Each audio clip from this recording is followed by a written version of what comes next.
What is up, everybody? Welcome to DFS by the Numbers. This is my full card breakdown and prediction video for UFC Paris. We have Benoit Saint-Denis going against Renato Moicano. And yeah, we're back out of here. 14 fights on this card. Early start time as well, which I'm looking forward to because these fights are going to end early, which means I get to dig into, Dana White's Contender Series or the card next week, which is always fun. And these fights are going to be fun. 14 fights to work with here and a lot of really, really good fights. So looking forward to it. Looking forward to breaking it all down. Before we do so, if you guys could like the video, subscribe to the channel. If you have not already, leave me a comment. All three of those things go a very long way. I do want to shout out the winner for the significant strike contest that we did for UFC 306, and shout out to Louis Barber, 1875. His guess was 129 significant strikes. The correct answer was 129 significant strikes. Louis, you did it. You got it right on the dot. If you have not already, hit me up on Twitter or Instagram with your PayPal or Cash App. $50 is yours since you got it. Just perfect. 129, you did it. So shout out to Lewis for that. Lastly, one thing I want to say is I'm going to be making some slight adjustments to the channel. I'm going to be basically cutting my content in half. I'm going to be getting rid of the Wednesday DFS show.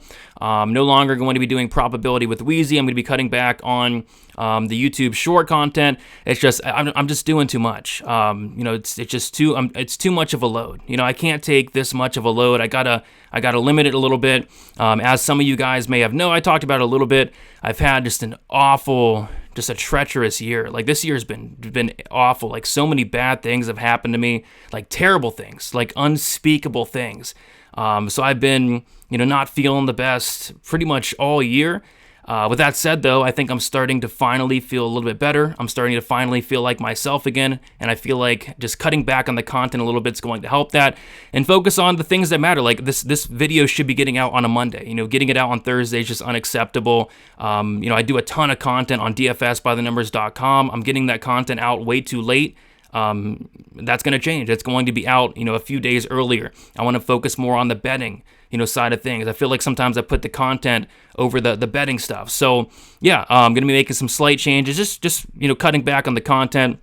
Still going to have the Friday, Saturday, Sunday shows, betting breakdown video, full card breakdown video. Still going to be a lot, just not going like doing 50 shows a week type thing. So I'm hoping that helps out.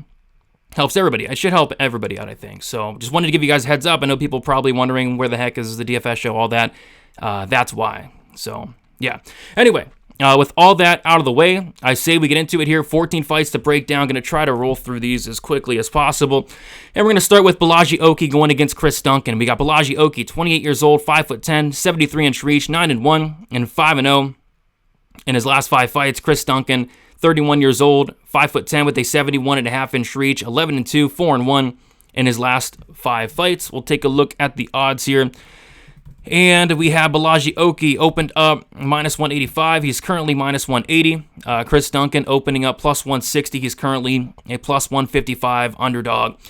And yeah, it looks like some money is coming in on Chris Duncan. I feel like this fight could be, close and competitive, or I feel like Oki could potentially just melt Chris Duncan. The thing that, and I was close to picking Chris Duncan, to be honest. The thing I don't like, though, is the fact that he just walks into shots. Like, he is so hittable.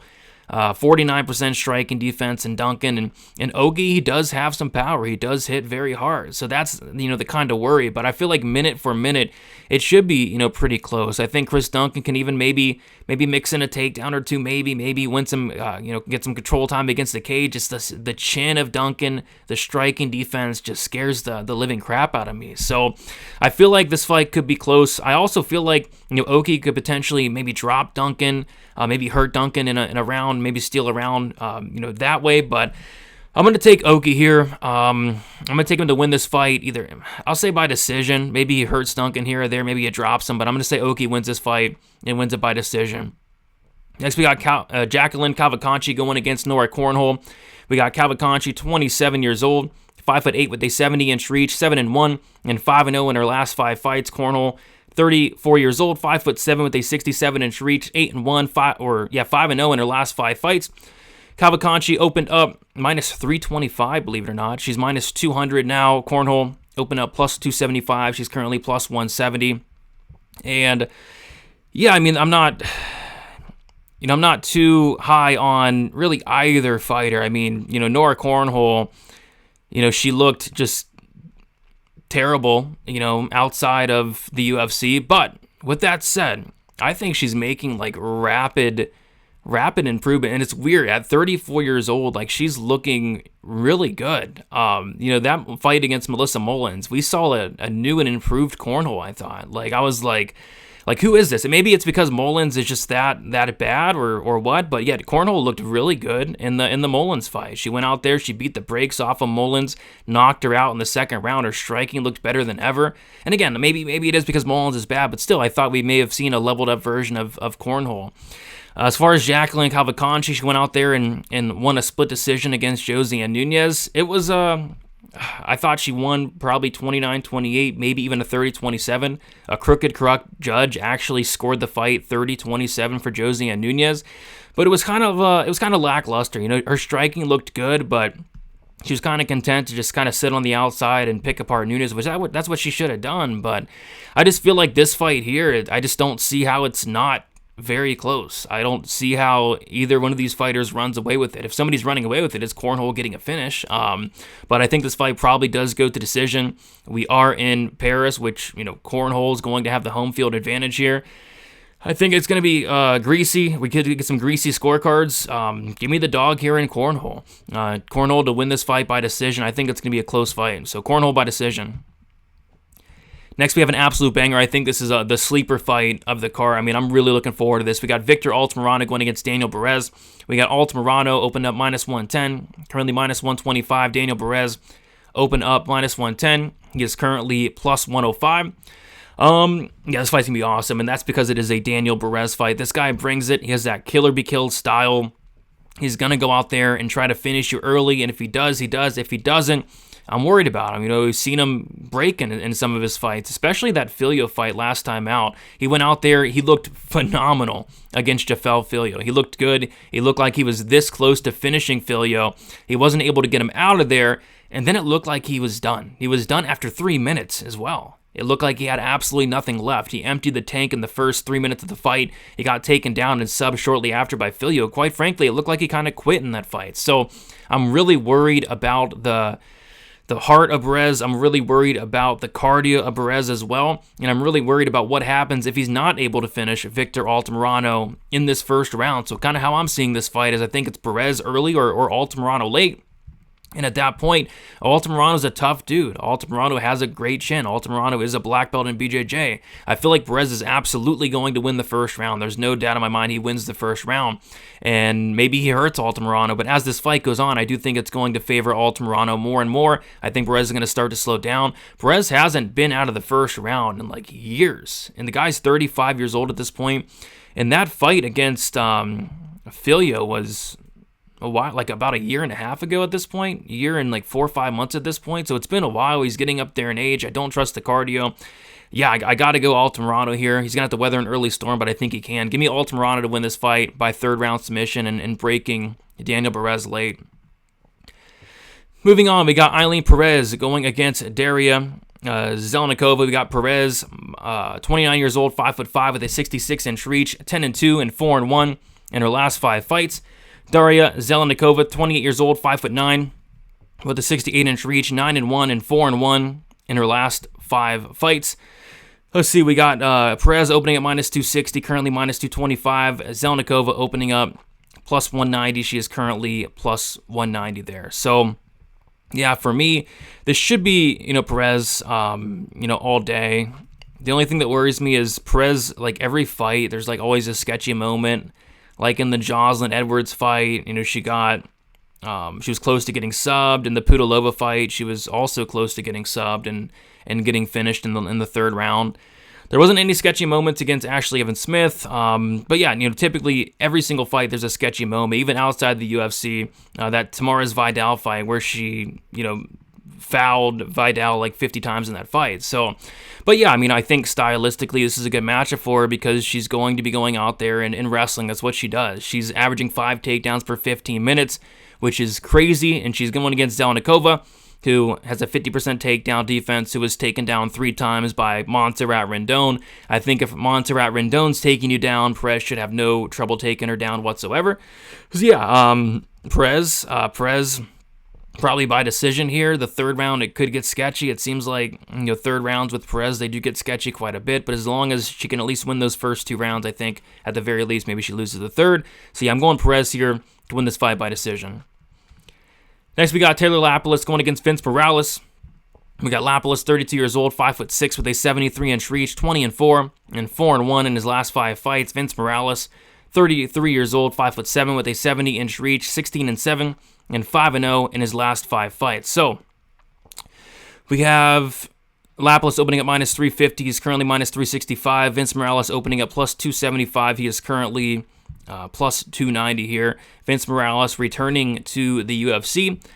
And for good reason. Like, he's been on quite the roll since he got cut. He's looking like a completely different fighter, and he has taken obviously a step down in competition, but he's looking pretty dang good. What is he, 5-0 in his last 5 fights, 4 finishes, 3 submissions as well. So yeah, he's looking good. He's doing his thing, but they're bringing him in here, and they're not doing him any favors whatsoever because they're giving him Taylor Lapilus in Paris.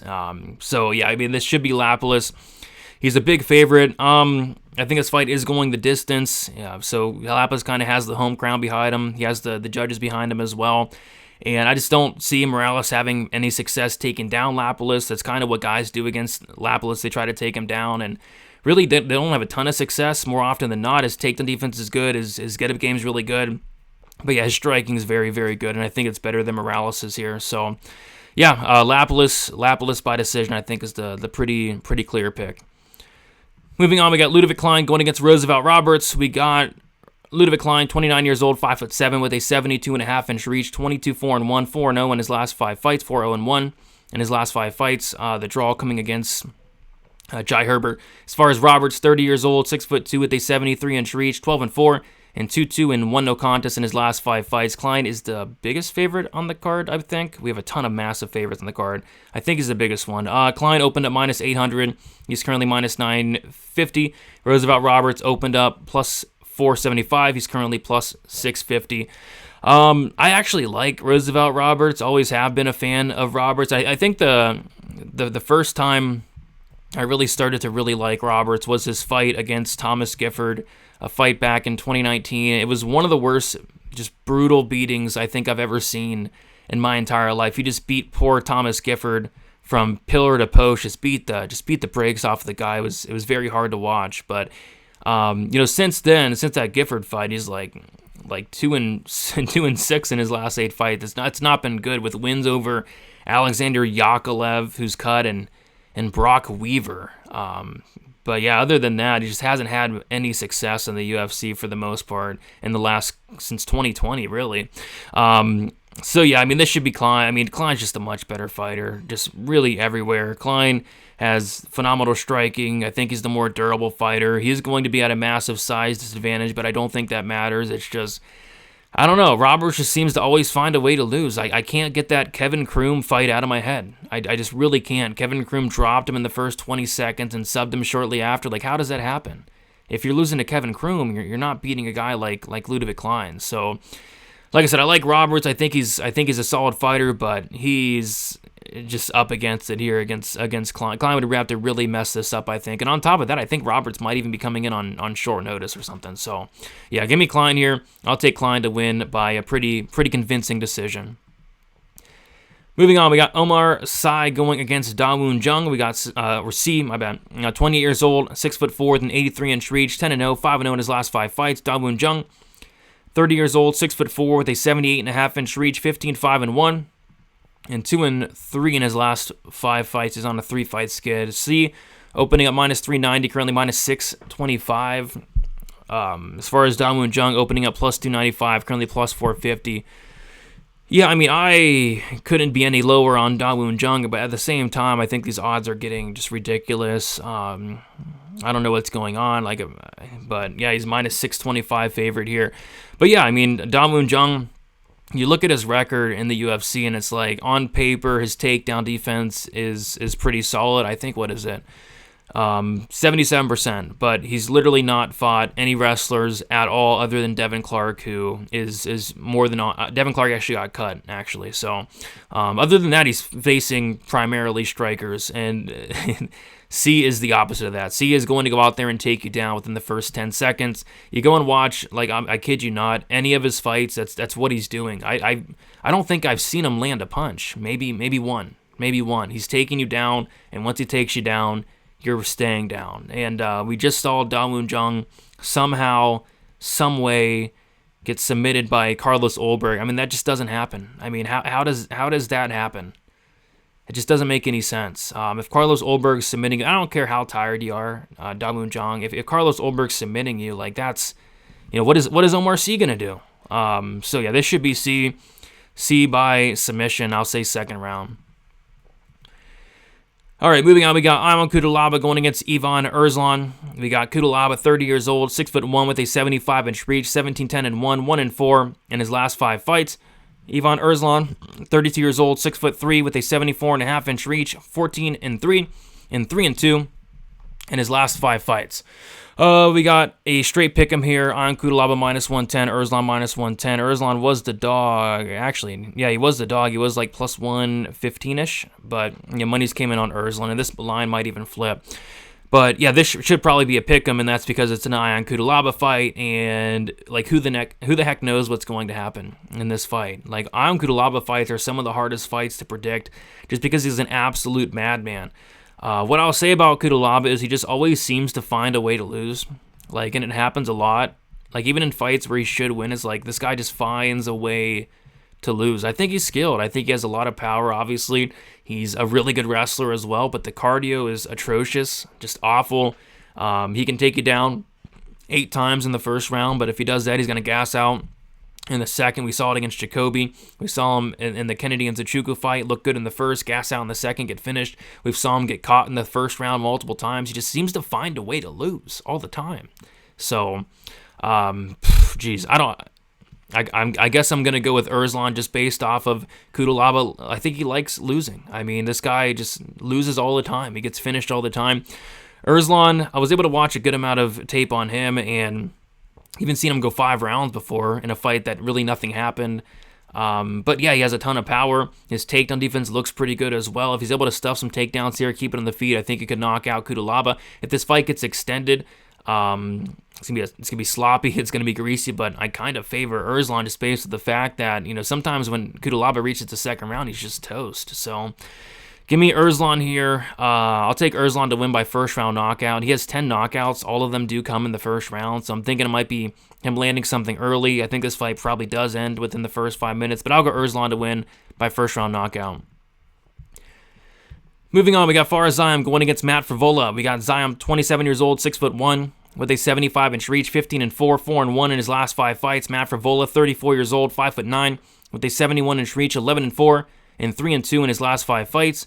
Ziam opened up a underdog, plus 120. He's now the favorite, minus 130. Frevola opened up a minus 155 favorite. He's currently a plus 110 underdog. And yeah, this is a fight where I get to see it playing out so many different ways. Like, I think Ziam, although he's just not dangerous at all, I think he's kind of live to knock out Frevola, just because Frevola has been knocked out before. The chin's always been an issue. But kind of what I'm leading is I think Frevola has a path here, and it's a path that we haven't seen out of Frevola in some time. But we've seen it before. We have seen it before. We saw it in the Jalen Turner fight. He went out there, he took down Jalen Turner 4 times. He controlled him in that fight the entire time, won a decision. We saw it in the Luis Pena fight. He took down Luis Pena 4 times, controlled Luis Pena en route to a decision. Since then, he has been going out there and standing and banging and having success at that. But this is a fight where I feel like, why not take down Fares Ziam? Ziam just got taken down 7 times by Claudio Puelles, which honestly shocked me. Because Claudio Puelles, he's a phenomenal grappler, don't get me wrong, but the wrestling has never been that great. So to get taken down 7 times by Claudio Puelles, I feel like Matt Frevola can kind of implement something kind of similar. And on top of that, like, Frevola has a million times better striking than Claudio Puelles. So I just feel like there's some paths to victory here for Frevola. As long as his chin's able to hold up, I feel like he can even maybe knock out Ziam. But I feel like if he wrestles here, mixing the takedowns, I feel like he can really win a decision here. So give me Frevola by decision. I don't think it's going to be like some of his his last 5 fights have all finished in the first round. I think he might go back to some wrestling here. At least that's kind of what I'm hoping for. But yeah, Frevola by decision. All right, moving on. We got Morgan Charriere going against Gabriel Miranda. We got Charriere, 28 years old, 5'8", 69-inch reach, 19-10-1, 4-1 in his last 5 fights. Miranda, 34 years old, 5'11", with a 71-inch reach, 17-6 and 4-1 in his last 5 fights. Charriere, another massive favorite here. He opened up minus 600. He's now minus 700. And as far as Miranda, he opened up plus 375. He's currently plus 500. And yeah, Miranda, 17 wins, I believe.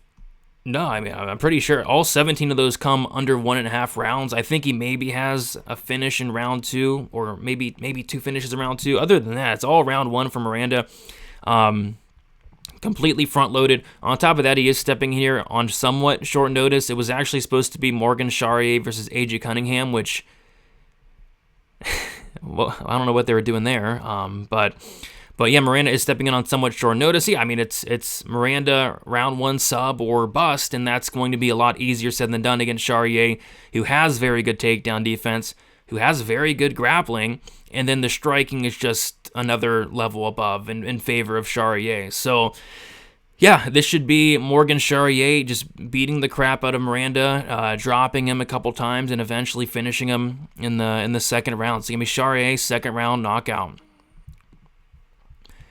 Moving on, Bryan Battle going against Kevin Jousset.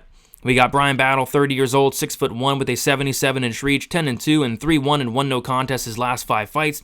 Kevin Jousset, 31 years old, 6'2", with a 75-inch reach, 10-2 and 5-0 in his last 5 fights. Let's take a look at the odds here. We have Bryan Battle opening up minus 145, currently minus 165. As far as Jousset, open up plus 110, currently plus 145. Yeah, this is a fight where I do favor Bryan Battle. I feel like he has more ways to win. Bryan Battle is just next level tough, next level durable. I love the output. He has sneaky power as well. He's a really good grappler, opportunistic submission grappler from Battle as well. We've seen it time and time again where he's breaking guys. But yeah, Kevin Jousset, I think, can maybe pose some problems. I think if Kevin Jousset's able to keep this on the feet, this could be like a close fight. But one thing I want to note is like Bryan Battle, he's improving rapidly. I feel like each time we see Bryan Battle step in the cage, he looks like a completely different guy in there. Like his skill set just seems to be leveling up time after time. So, and if that's the case, like we could even see an even better version of Bryan Battle. Like he's looked really good as of late. So I just feel like Battle has more ways to win here. I feel like the striking certainly could be competitive, but I feel like Battle's going to have the grappling edge here. Could end up being close, could end up going to the crooked, corrupt judges, but I'm going to take Battle to win here by decision. Joanderson Brito going against William Gomis. We got Brito, 29 years old, 5'8", with a 72-inch reach, 17-3 and 1, and 5-0 in his last 5 fights. Gomis, 27 years old, 6 foot, with a 73-inch reach, 13-2 and 5-0 in his last 5 fights. Yeah, I feel like this should be like an easy fight for Brito. It kind of seems like a trap because it kind of seems like it's a little bit too easy here. Like Brito's a killer, man. Brito's so good, and I feel like his last 2 wins are better wins than William Gomis would be. Like beating Jack Shore, and no matter how it happened, beating Jack Shore is a great win. I think Jack Shore's a very, very good fighter. Beating Jonathan Pierce, that's not an easy fight at all. And quite frankly, Jonathan Pierce and William Gomis could not be any more different because Pierce actually does stuff and Gomis does nothing. William Gomis does absolutely nothing in there. Just absolutely nothing. Like his fights are dreadful to watch. And with that said, he's 3-0 in the UFC. How is he winning fights when he's doing absolutely nothing? I don't know.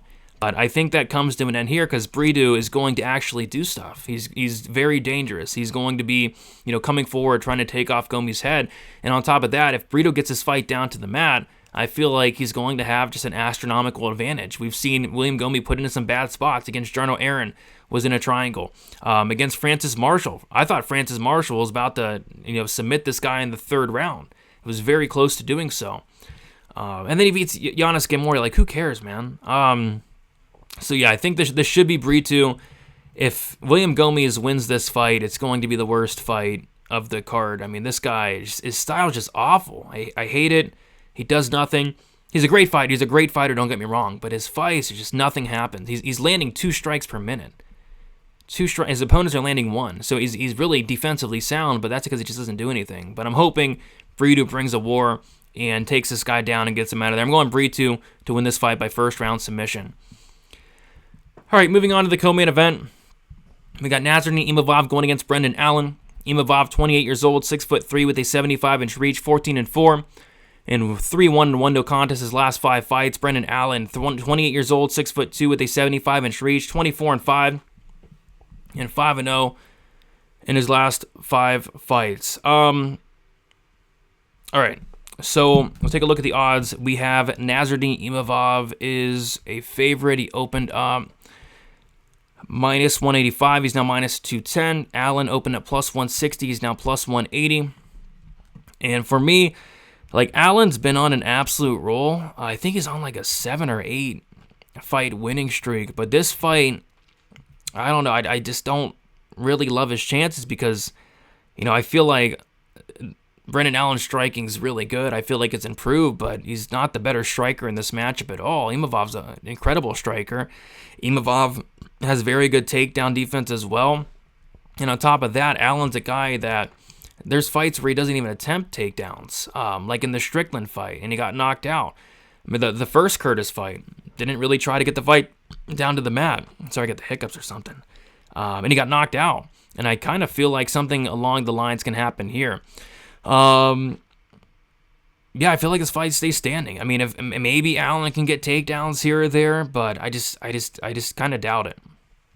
I kind of doubt it. So I like Imavov. It's hard to really be confident, picking or betting against Allen at this point, but I just kind of really like this matchup stylistically for Imavov.